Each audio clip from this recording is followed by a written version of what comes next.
येत्या 22 जानेवारी रोजी अयोध्येत रामलल्लाच्या मूर्तीची प्राणप्रतिष्ठा होणार आहे। या निमित्ताने 17 जानेवारीपासूनच रामलल्लाच्या मूर्तीची नगरप्रदक्षिणा पूजा अर्चा सुरू होणार आहे। जगातील सर्व विद्वानांना विचारूनच 22 जानेवारीचा मुहूर्त काढला आहे। रामाचे राजकारण न करता सर्वांनी आक्रमणांची निशाणे पुसून टाकण्यासाठी आणि राष्ट्रीय कार्यासाठी एक भावनेने एकत्र आले पाहिजे असे आवाहन अयोध्या रामभूमी न्यासाचे कोषाध्यक्ष स्वामी गोविंद देवगिरी महाराजांनी केले। सोलापुरातील सम्राट चौकात किशोर भट्टड यांच्या निवासस्थानी आयोजित केलेल्या वार्तालाप कार्यक्रमात स्वामीजींनी विविध प्रश्नांची उत्तरे दिली। यावेळी राजमिनियार संदीप जवेरी उपस्थित होते। राम मंदिरातील सोहळा कसा होणार आहे, कोणकोणत्या कामाचा यामध्ये समावेश आहे, भविष्यातील अयोध्या कशी असेल, अशा अनेक विषयांवर गोविंद देवगिरी महाराज यांनी भाष्य केले। राम मंदिर उद्घाटन सोहळ्यानिमित्त ऐका ते काय म्हणतायत। ज्या अत्यंत मोठ्या पार्श्वभूमीवरती हा सोहळा साकारतोय ती तुम्हाला ठाऊक आहे। खरोखर मी संपूर्ण देशात बघतोय जिथे तिथे वातावरण राममय झालेलं आहे।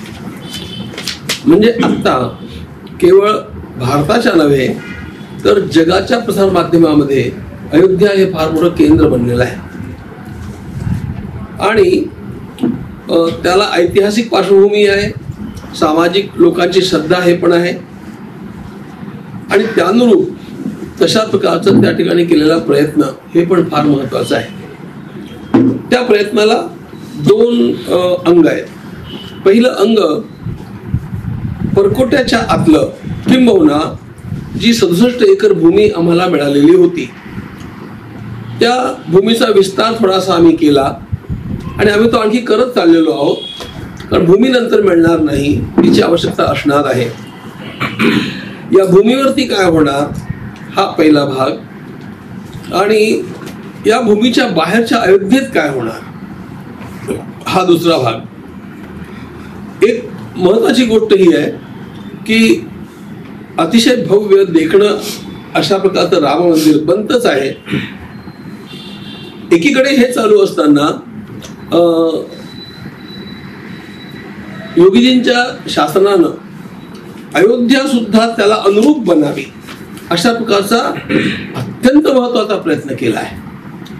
आता आपल्यापैकी जे लोक अयोध्येला गेले असतील त्यांना ही कल्पना आहे की तसं अयोध्या हे अत्यंत मोठं मान्य क्षेत्र असलं तरी पण अयोध्येला ते वैभव नाही जे वैभव आपण इकडे वृंदावन मथुरा इकडे बघतो दिल्लीच्या जवळच्या क्षेत्रामध्ये। अजून त्या ठिकाणी थोडा जुनेपणा आपल्याला दिसतो, अविकसितता त्या ठिकाणी दिसते। या सर्वांच्या वरती मात करून या मंदिराला साजेसं अयोध्या नगर बनावं, कारण अयोध्या ही जगाची पहिली राजधानी म्हणून मानवेंद्रेण सा पुरी निर्मिता पुरा। भगवान रामचंद्र तर नंतर आले पण त्यांच्या आधीपासून हा वंश जो मनूपासून आरंभ होतो ती मनूची राजधानी आणि मनूची संतती म्हणून आपण सगळे मानव असं आहे ते खरं म्हणजे। तर ते अतिशय भव्य नगर होतं। काळाच्या ओघात ज्या गोष्टी घडल्या त्या घडल्या, पण माननीय योगीजींचा हा प्रयास आहे की या मंदिराची उभारणी होते आहे तर अयोध्या आपल्याला पुन्हा त्याला साजेशी बनवायला पाहिजे आणि म्हणून त्यांनी बाहेरचा विकास अतिशय वेगानं केला। आता शक्यता नव्हती पण तुम्ही बघितलं की तिथे विमानतळ पण निर्माण झालं। तिथलं जे रेल्वे स्टेशन आहे ते पण भव्य दिव्य अशा प्रकारचं होऊन गेलं आणि अशा प्रकारे आत विस्तार त्यांनी खूप केलेला आहे। किंबहुना या जुन्या अयोध्येचं नूतनीकरण करत असताना त्यांनी त्याच्या शेजारीच जसं आपण नवी मुंबई म्हणतो तशी नवीन अयोध्या बसवण्याचाही मोठा प्रयत्न केलेला आहे। कारण त्यांना ठाऊक आहे की येणाऱ्या दिवसामध्ये सगळ्या प्रदेशातल्या लोकांना वाटणार की आपण त्या ठिकाणी काहीतरी आपली वास्तू असावी, म्हणून त्यांनी अत्यंत मोठा भूभाग संपादित करून शासनाच्या वतीनं त्या भूभागाचे भूखंड करून आणि प्रत्येक प्रदेशाला प्रत्येक संप्रदायाला कोणी पण नोटेबल आमचे गणमान्य साधू संत असतील त्यांना त्या ठिकाणी काहीतरी निर्माण करता यावं अशा भूमीचं आवंटन आरंभ केलं. आता लक्षात हे घेतलं पाहिजे की या सगळ्या गोष्टींच्या करता 3 वर्ष हा काही पुरेसा वेळ नाही. Rome was not built in a day ही गोष्ट आपण ऐकतो. तसं ही अयोध्या सुद्धा 1-2 वर्षात पूर्ण होऊन जाईल असं नाहीये, पण त्या दृष्टीनं तिचा विकास मात्र फार चांगला चाललेला आहे. आता हे झालं परिसरातलं. मंदिरामध्ये सुद्धा आम्ही जो विकास करतो आहोत त्याचं केंद्र आता तरी आमचं फक्त भगवान श्री रामचंद्रांचं मूळ मंदिर उत्तम रीतीनं उभं व्हावं हे आहे. विस्तारित मंदिराचा जो भाग असणार आहे तो फार मोठा असणार आहे. त्याच्याबद्दल मी नंतर तुम्हाला सांगेन तुम्ही विचारलं तर. पण आता हे जे परकोट्याच्या आतलं मंदिर आहे, आम्ही आता परकोटा पण विचारात घेत नाही, कारण तितकं आम्हाला तितकी उसंत नाहीये, तितका वेळ नाहीये. तर मूळ मंदिर जे आहे, या मूळ मंदिराची वास्तू 22 तारखेच्या कार्यक्रमाला जितकी आवश्यकता आहे तितकी 100% पूर्ण होणार. आता ती आवश्यकता म्हणजे पहिला मजला पूर्ण नीटपणे तयार होणार. तो झालेला आहे. खरं म्हणजे गर्भगृह तयार झालेलं आहे आणि अत्यंत चांगली अशा प्रकारची दर्शन बारी तिची पण तयारी पूर्णपणे झालेली आहे. आता हे झालं बांधकामाच्या अंगानं. एक लक्षात हे घेतलं पाहिजे की हे जे झालं मी सांगितलं तेवढं तर झालंय, पण आणखी वरचा मजला त्याला होणार आहे. आता रामललाची प्रतिष्ठा आहे, पण वरच्या मजल्यावरती आम्ही संपूर्ण राम परिवार स्थापित करणार आहोत. म्हणजे सीतामाई खालच्या मजल्यावरती, इथे फक्त रामललाचं स्थान आहे, म्हणजे बालरामाचं स्थान आहे. आणि त्यामुळे या ठिकाणी फक्त बालरामाची प्रतिष्ठा होणार. पहिल्या मजल्यावरती संपूर्ण राम परिवाराची प्रतिष्ठा होणार. त्याच्या वरचा एक मजला असणार आहे, तिथे आम्ही मूर्ती प्रतिष्ठा वगैरे करणार नाही आहोत, पण महत्वाच्या ग्रंथांचं जतन त्या ठिकाणी करण्याच्या दृष्टीनं आम्ही त्याचा उपयोग करणार आहोत. तर जे वरचं काम आहे ते चालू राहणार आहे.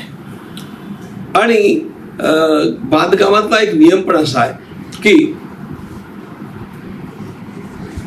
जेव्हा मंदिरांचं काम केवळ पाषाणांनी होतं तेव्हा ठिकठिकाणी बसवले जाणारे पाषाण त्यांच्या नंबराप्रमाणे तासले जाऊन आणि कलाकृती करून त्या ठिकाणी बसवले जातात. पण त्यांचं सूक्ष्म जे कलाकाम आहे ते त्या ठिकाणी बसवल्यानंतर होतं. त्यामुळे ही प्रतिष्ठा होऊन गेल्यानंतर सुद्धा ते काम चालू राहणार आहे. हे लक्षात घेऊन आपण त्याच्याकडे बघितलं पाहिजे. आता हा जो 22 तारखेचा कार्यक्रम आहे त्या कार्यक्रमाचा तशा अर्थानं आरंभ होणार आहे 17 तारखेला. ज्या ठिकाणी भगवंताच्या विग्रहाची निर्मिती झाली त्या ठिकाणाहून भगवंताचा विग्रह म्हणजे ती मूर्ती वाजत गाजत शोभायात्रेनं अत्यंत आदरानं आणि शरीरच्या स्नानानं अभिषेक करून देवदर्शन करीत आपल्या मंदिरापर्यंत येऊन पोहोचणार आहे. आपल्यामध्ये अशी पद्धत आहे की ज्या प्रतिमेची प्राणप्रतिष्ठा करायची तिचं नगर भ्रमण झालं पाहिजे, नगर परिक्रमा झाली पाहिजे, कारण ती आत्ताच करता येते, नंतर कधी करता येत नाही. त्यामुळे अशा प्रकारे त्या भगवंताच्या श्री विग्रहाचं आगमन मंदिरामध्ये 17 तारखेला होईल. 18 तारखेपासनं सगळ्या प्रकारच्या पूजा विधानांना आरंभ होईल. हे जे त्या ठिकाणी चालणारं पूजा विधान आहे ते शास्त्रोक्त पद्धतीनं व्हावं आणि त्यामध्ये कोणालाही कुठल्याही प्रकारचा किंतु परंतु राहू नये म्हणून कांचीपीठाचे जगद्गुरु शंकराचार्य महाराज, पूज्य श्री विजयेंद्र सरस्वती महाराज यांच्याकडे आम्ही सगळेजण गेलो. त्यांचा तेव्हा निवास काशीला होता आणि काशीला त्यांच्यासोबत आम्ही पहिल्या दिवशी 4-5 तास बसून आणि दुसऱ्या दिवशी पुन्हा 2-3 तास बसून अशा प्रकारे पूर्ण चर्चा केली. त्यांनी काशीच्या 2 विद्वानांची त्याकरता नियुक्ती केली. म्हणजे आम्ही त्याची नावं सुचवली आणि त्यांनी ती सँक्शन केली. काशीला जाताना सुद्धा मी अयोध्येच्या सगळ्या महंतांच्या 2 बैठका घेतल्या. कुठलंही काम सर्वेषाम अविरोधेनं व्हावं, एकमतानं व्हावं, या भूमिकेतनं आम्ही त्या बैठका घेतल्या आणि सांगितलं की या भगवंताच्या प्राणप्रतिष्ठेनंतर जो पूजाविधी होणार आहे तो पूजाविधी रामानंदीय संप्रदायाप्रमाणे होणार. कारण या मंदिरामधली जी पूजेची पद्धती आहे ती आधीपासून रामानंद संप्रदायाप्रमाणे आहे. तर जे आहे ते आपण ते चालू ठेवलं पाहिजे. त्यामुळे या देवाची पूजा रामानंदीय संप्रदायाप्रमाणे होणार. पण त्याच्या आधी जी प्रतिष्ठा व्हायची आहे ती पूर्णपणे सर्व संप्रदायांना मिळून जे वैदिक कर्मकांड मान्य आहे त्याप्रमाणे होणार. हे सर्व अयोध्येच्या महंतांनी अगदी आमच्या चांगल्या बैठका होऊन मान्य केलं. नंतर आम्ही निमंत्रणाकरता गेलो आणि काशीचे अत्यंत मोठे प्रथितयश विद्वान पंडित याज्ञिक सम्राट लक्ष्मीकांत दीक्षित, आता बघा योगायोगाने महाराष्ट्रीयन आहे, लक्ष्मीकांत दीक्षित यांना त्याचं मुख्य आचार्यपद दिलं. आणि त्याच्यासोबतच काशीचं एक अत्यंत मोठं विद्वान घराणं सांगवेद विद्यालयाचे आत्ताचे संचालक पंडित श्री गणेश्वर शास्त्री द्राविड यांना त्याच्यामध्ये एक सोबत आपण पर्यवेक्षक म्हणून आम्ही त्यांना नियुक्त केलं. या दोघांचाही संबंध तुम्हाला आठवत असेल 2 वर्षापूर्वी जेव्हा 5 ऑगस्टला कार्यारंभ झाला तेव्हा या दोघांचाही त्यामध्ये समावेश होता. दोघे त्यावेळेला अनुपस्थित होते कारण 3 वर्षापूर्वी 2 वर्ष चुकून बोललो, कारण तेव्हा तो जो कालखंड होता हा कोरोनाचा होता आणि कोरोनाच्या कालखंडामध्ये वयस्कर लोकांना इतकं मोबिलायझेशन करणं ठीक नाही. तर आम्ही पण त्यांना ते मान्य केलं होतं. आता हे दोघे पण तिथे असणार आहेत आणि दोघे पूर्णपणे बघतायत. सुमारे 150 वैदिक विद्वान त्यामध्ये उपस्थित असणार आहेत. आता एक गोष्ट आणखी सांगून ठेवतो, हे सगळं कार्य आम्ही आत्ता करत नाही आहोत. 5 ऑगस्टला जेव्हा भूमिपूजन झालं त्याच्या 108 दिवस आधीपासून त्या ठिकाणी जे अनुष्ठान चालू आहे ते सातत्यानं एकही दिवस खंड न पडता चालूच आहे. भिन्न भिन्न प्रकारची अनुष्ठानं त्या ठिकाणी, अनेक प्रकारचे मंत्र जप, अधिक अनेक हवन, अनेक अर्चना, अनेक प्रकारच्या या विधिविधानांचं त्या ठिकाणी तेव्हापासून अभिषेक आदी चालूच आहेत आणि हे सातत्यानं वाढत गेलं. आता 18 तारखेला विधिविधानाचा आरंभ होणार हे मी तुम्हाला सांगितलं, पण आता सुद्धा गेल्या दीड महिन्यापासून तिथे सातत्यानं रोज मोठं हवन चालू आहे. म्हणजे आपले जितके वेद आहेत त्या सर्व वेदांचं हवन त्या ठिकाणी चालू आहे, यज्ञ चालू आहे. आणि त्यामध्ये एक महत्वाची गोष्ट आहे की आपल्या ज्या उपलब्ध वेदशाखा आहेत त्या वेदशाखांच्या पैकी एकही वेदशाखा राहून जाता कामा नये. प्रत्येक शाखेचं, वेदाच्या विभागाला शाखा म्हणतात, प्रत्येक शाखेचं हवन त्या ठिकाणी झालं पाहिजे, यज्ञ झाला पाहिजे. आणि महत्वाची गोष्ट म्हणजे आपल्या देशातल्या प्रत्येक प्रांतातले पंडित त्या ठिकाणी आले पाहिजे. प्रत्येक प्रांतातले हे सांगत असताना मी अगदी मिझोरम, नागालँड इथपर्यंत सांगितलेलं बरं का. काश्मीरमध्ये तर काही पंडित मिळतात, पण आता या मिझोरम, नागालँडमध्ये कोण पंडित मिळणार आहे. पण तरीही आम्ही तिथनं काही लोकांना बोलावलं आणि त्यांना सामान्य मंत्र सांगून, नाममंत्र सांगून, समजा रामाचा एक छोटा मंत्र सांगितला, त्याचं हवन त्यांना करायला लावलं. मूळ गोष्ट अशी आहे की संपूर्ण देशाला वाटलं पाहिजे की माझा यामध्ये सहभाग आहे. ज्याप्रमाणे समर्पणामध्ये आम्ही संपूर्ण देशाशी संपर्क केला, ज्याप्रमाणे आता अक्षत वितरणाचं जे काम आहे ते संपूर्ण देशभरात चालू आहे, त्याप्रमाणे त्या ठिकाणी आलेली पंडित मंडळी पण सगळ्या देशभरातून आलेली होती. विशेषतः या सर्वांच्या मध्ये महाराष्ट्राचं स्थान सर्वात वरती आहे. ते एवढ्यामुळे मी तुम्हाला त्याचं कारण सांगतो. गेलं 1 वर्षभर जानेवारीमध्ये आता ही प्रतिष्ठा होणार, पण गेलं 1.25 वर्ष सुमारे त्या ठिकाणी महाराष्ट्रातले 11 विद्वान सातत्यानं अनुष्ठान करतायत आणि हे 15-15 दिवसाच्या गटानं जातात, आळीपाळीनं त्या ठिकाणी करतायत. याचं सगळं संचालन पुण्याचा आमचा एक सद्गुरू ग्रुप म्हणून ग्रुप आहे त्यानं केलेलं आहे. आणि त्यातली महत्वाची गोष्ट म्हणजे यातल्या एकाही पंडिताला कुठलाही प्रवास खर्च पण नाही, दक्षिणा पण नाही. आपल्या खर्चानं जायचं आणि दक्षिणा न घेता देवाची सेवा करून परत यायचं. आम्ही आमच्या वतीनं फक्त त्यांच्या निवासाची आणि भोजनाची व्यवस्था केली. निवास भोजन व्यवस्था करणं आता हे आमचं अतिथीची सेवा करणं आमचं कर्तव्य आहे म्हणून आपल्या न्यासानं तेवढं काम केलं. बाकी यातल्या एकाही पंडिताला प्रवास खर्च नाही, दक्षिणा नाही काही. आणि असं फक्त महाराष्ट्रातल्या लोकांनी केलं बरं का, सातत्यानं तिथे. आणि मी त्या ठिकाणी 2दा जाऊन आलो, बघून आलो. फार समाधान वाटतं अशा प्रकारचं ते काम आहे. 5 ऑगस्टच्या 108 दिवस आधीपासून अनुष्ठान चालू, गेलं वर्षभर हे अनुष्ठान चालू, गेला 1.5 महिना सगळ्या वेदांचं हवन, सगळ्या वेदांचा यज्ञ त्या ठिकाणी स्वाहाकार ज्याला म्हणतात तो स्वाहाकार चालू.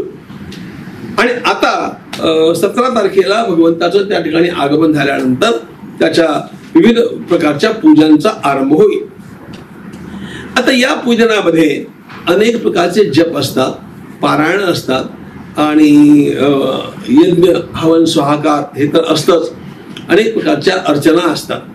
मूळ जो विग्रह आहे त्या विग्रहाला अनेक प्रकारे शुद्ध करून घेण्यात येतं. त्याच्याकरता त्याचा विभिन्न आपल्या आयुर्वेदामध्ये आणि आपल्या मंत्रशास्त्रामध्ये जे अनेक पदार्थ सांगितलेले आहेत त्या पदार्थांच्या द्रवानं त्याचं स्नान होतं. आणि हे सगळं स्नान, त्याला तुपाचं लेपन, हे सगळं करून त्याला आणखी संपूर्ण दिवसभर त्याचा जलाधिवास म्हणजे पाण्यामध्ये देव राहणार. नंतर धान्याधिवास, धान्यामध्ये राहणार. त्यानंतर पुष्पाधिवास, फुलांनी ते झाकले जाणार. नंतर फलाधिवास, नंतर शय्याधिवास. अशा प्रकारचं त्या मूर्तीचे संस्कार होतात, त्या मूर्तीचे विभिन्न प्रकारचे न्यास होतात. हे सगळं त्या ठिकाणी ही अत्यंत मोठी चांगली विद्वज्जन मंडळी करणार आहेत. त्याच्या सोबतीला तेव्हा सुमारे 150 वैदिक विद्वान असतील. ही सगळी तयारी करत करत आम्ही 22 तारखेपर्यंत येणार आणि 22ला आपले माननीय पंतप्रधान येतील आणि स्वहस्ते त्या प्रतिमेचं स्थापन.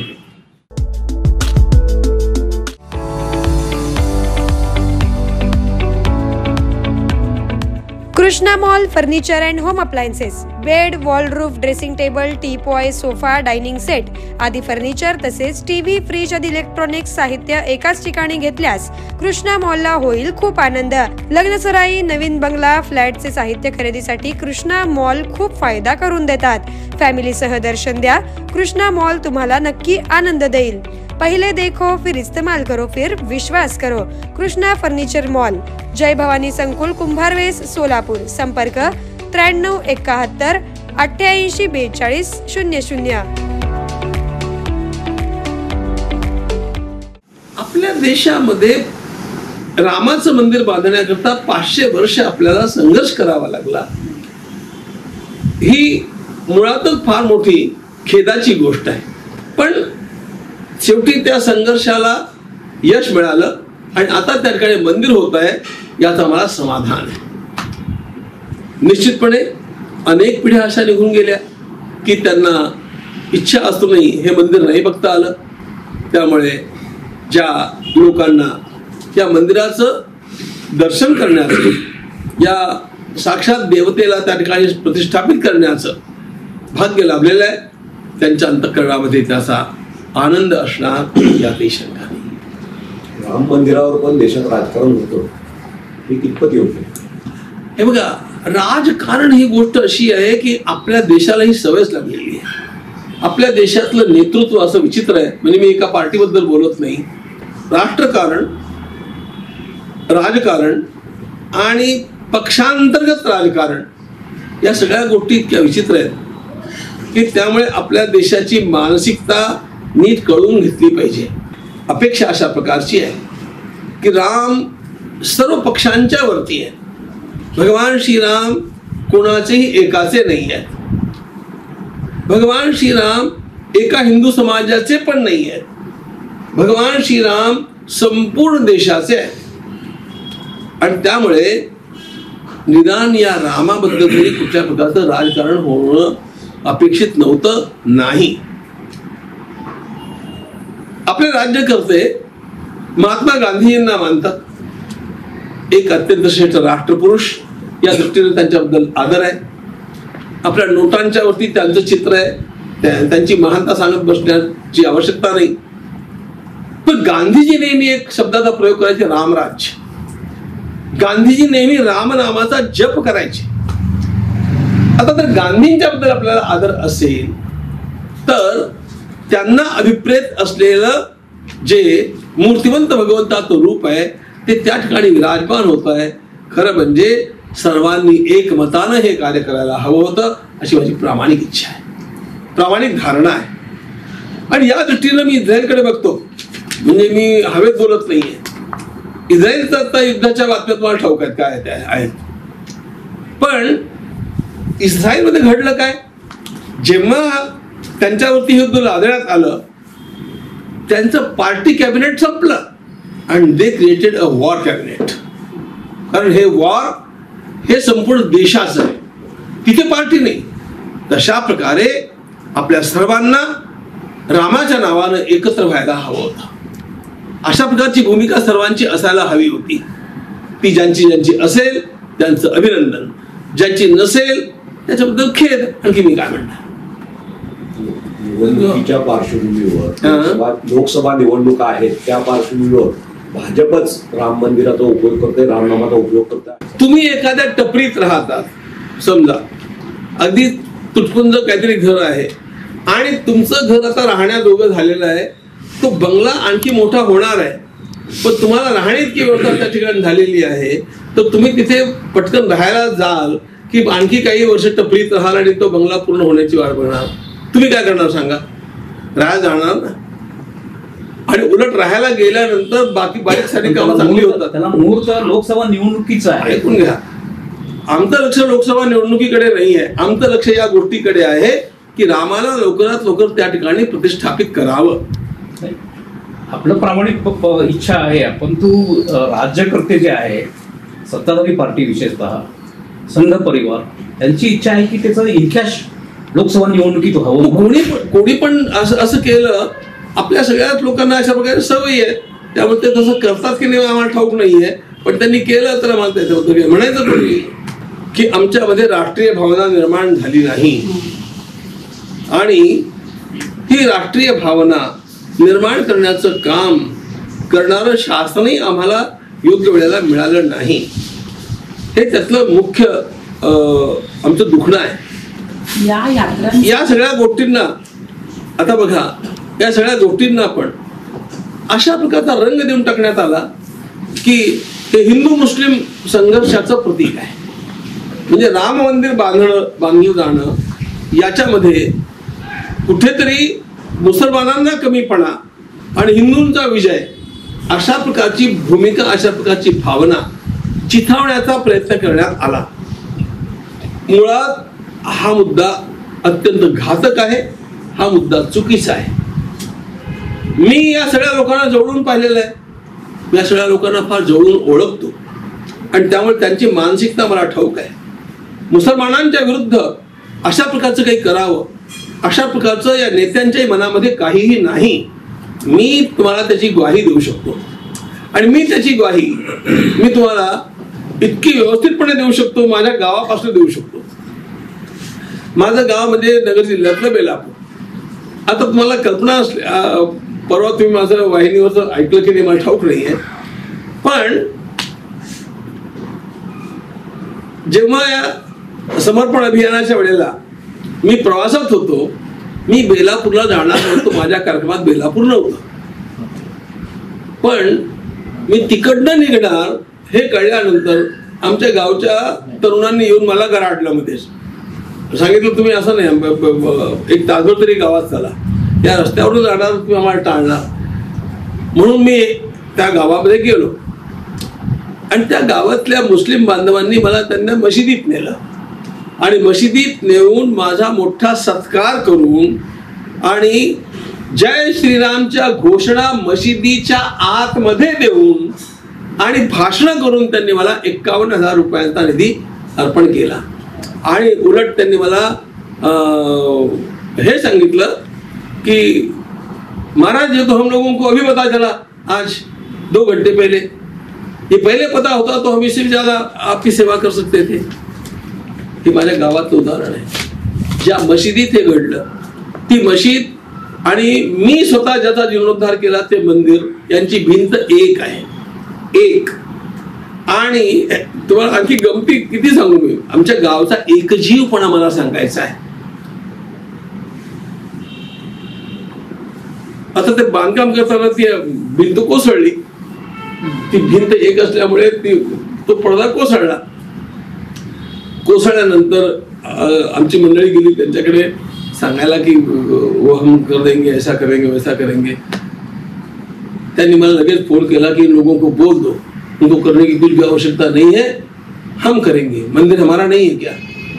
त्यांनी ती भिंत बांधून दिली. पूर्ण आमच्या हातानं पडलेली भिंत त्यांनी बांधून दिली. टँकरनं पाणी आणण्याची पाळी आली होती. मशिदीतल्या पाण्याचा उपयोग करून ते सगळं मंदिर बांधण्यात आलं. हे तुम्ही लक्षात घ्या. त्यामुळे गावांच्या मधनं असं वातावरण नाही.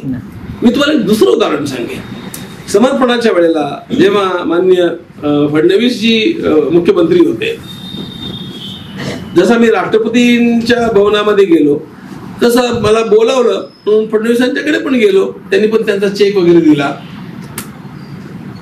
त्या दिवशी संध्याकाळी मुंबईला एक मीटिंग होती आणि त्या मीटिंगमध्ये महाराष्ट्रातनं 450 पेक्षा अधिक मुस्लिम बंधू भगिनींचं आगमन झालेलं होतं बरं का. या सर्वांनी अशी काही भाषणं केली आहेत सुंदर. आणि त्यातल्या दोघांनी तर मला सांगितलं की महाराज ये मंदिर का काम इतना बड़ा क्या है, आप प्लान दे दो हमें, हम 2-3 लोग मिलकर के मंदिर खड़ा कर देते. हे एकांतात झालेलं नाही, हे व्यासपीठावरती झालेलं आहे सगळं मुंबईला. आणि अतिशय प्रेमानं त्यांनी मोठमोठ्या देणग्या त्या ठिकाणी जाहीर केल्या, दिल्या. पण मूळ मुद्दा काय आहे, हा मुस्लिम हिंदू संघर्ष नाही. या संघर्षाकडे कसं बघायला पाहिजे, या देशावरती आक्रमण करणाऱ्या आतताई लोकांच्या विरोधात या देशातली राष्ट्रीय भावना जागृत झालेली आहे. म्हणून राष्ट्रावरचे आक्रमक आणि राष्ट्राचे संरक्षण यांच्यामधला हा संघर्ष आहे.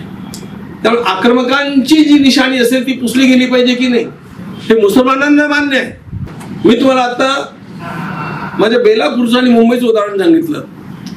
आता इथे येण्याच्या आधी मी 31 तारखेला दिल्लीला होतो आणि दिल्लीच्या आकाशवाणी भवनामध्ये एक मोठा कार्यक्रम झाला. राम मंदिर राष्ट्र मंदिर असं या त्या पुस्तकाचं प्रकाशन होतं. त्याचा मुख्य अतिथी मी होतो आणि आपले आरिफ मोहम्मद याला उपस्थित होते. ते मुख्य वक्ते होते. आम्ही असं बसलो होतो. समोर उपस्थित असलेल्या त्या भरगच्च सभागृहामध्ये 70% मुसलमान होते सगळे. आणि या सर्वांच्या प्रतिनिधींची जी भाषणं होती ती आता येत्या सगळी बाहेर ती ऐकण्यासारखी होती. खरोखर कशा प्रकारची राष्ट्रीय भावना असू शकते म्हणजे मला सुद्धा एकदम नवीन नाही, पण गेल्या या काही वर्षांच्या मध्ये हा जो मुस्लिम मनाचा मला स्वतःला झालेला साक्षात्कार आहे हा वेगळा आहे. पण हे असं आहे हे मला आधीपासून जाणवत होतं, माझ्या गावाच्या अनुभवातून जाणवत होतं. त्यामुळे झालं काय, दुर्दैवाची गोष्ट अशा प्रकारची आहे, अनेक पक्षातल्या लोकांनी मुसलमानांना चिथावलं आणि याच्यामध्ये काहीतरी तुमच्या विरुद्ध होतं आहे अशा प्रकारची चिथावणी देऊन आणि त्यांना उभं करण्यात आलं. असं होता कामा नये. आपल्याला जर एकजीव राष्ट्र घडवायचं असेल तर याही लोकांना आपल्याला एक दिलानं जवळ घेतलं पाहिजे. त्याशिवाय राष्ट्र मजबूत होऊ शकत नाही. नाहीतर काय होणार, उद्या एखाद्या बाहेरच्या आक्रमणाच्या वेळेला देशांतर्गत आक्रमणाला आपल्याला तोंड द्यावं लागेल. असं होऊ नये. असं बाकी जे पक्ष काही करतायत त्या सगळ्या पक्षांचा रोख देशांतर्गत अशा प्रकारचं काहीतरी बेसुरं वातावरण निर्माण करण्याचं मला दिसतोय. आणि त्यामुळे आपल्या सर्वांना फार सावधान राहण्याची आवश्यकता आहे. आपला शब्दप्रयोग, आपलं वागणं, या सगळ्या गोष्टींच्या वरती आपण नियंत्रण ठेवणं याची आवश्यकता आहे.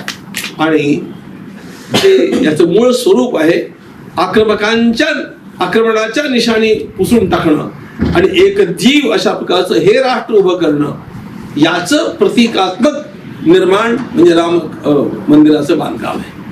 हा दृष्टिकोन आपला असला पाहिजे. हा निकोप दृष्टिकोन आहे, हा राष्ट्रीय दृष्टिकोन. Kia Motors presenting new Seltos 17 autonomous advanced feature, 15 standard safety features, Panoramic sunroof, आकर्षक इंटेरियर आणि एक्सटेरियर लुक 8 कलर्स मध्ये उपलब्ध. नव्या सेल्टॉसची शोरूम मध्ये येऊन टेस्ट ड्राइव्ह घ्या आणि आजच बुक करा. पत्ता सेलिब्रेट किया शोरूम, सोलापूर पुणे महामार्गावर, कोंडी, सोलापूर. संपर्क 9804 1841 84.